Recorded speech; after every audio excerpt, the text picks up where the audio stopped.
grazing channel and press the bell icon for more videos. The boy who cried wolf. Once there was a boy who became bored when he watched over the village sheep grazing on the hillside. To entertain himself, he sang out, "Wolf! Wolf! The wolf is chasing the sheep!" When the villagers heard the cry, they came running up the hill to drive the wolf away. But when they arrived, they saw no wolf. The boy was amused when seeing their angry faces. "Don't scream, wolf boy!" warned the villagers. "When there is no wolf!"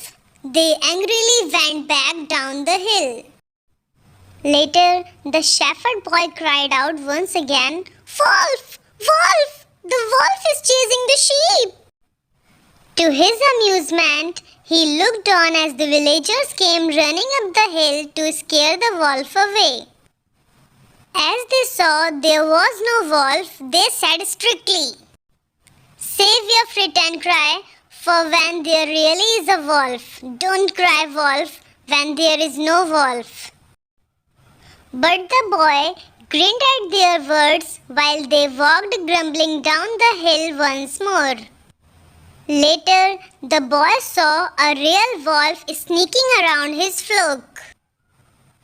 Alarmed, he jumped on his feet and cried out as loud as he could, "Wolf! Wolf!" But the villagers thought he was fooling them again, and so they did not come to help. At sunset, the villagers went looking for the boy who had not returned with their sheep. When they went up the hill, they found him weeping. "There really was a wolf here.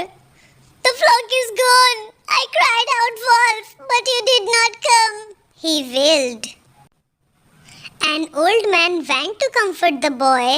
As he put his arm around him, he said, "Nobody believes a liar even when he is telling the truth." So children, the moral of this story is, lying breaks trust. Even if you are telling the truth, no one believes a liar. Thank you for watching.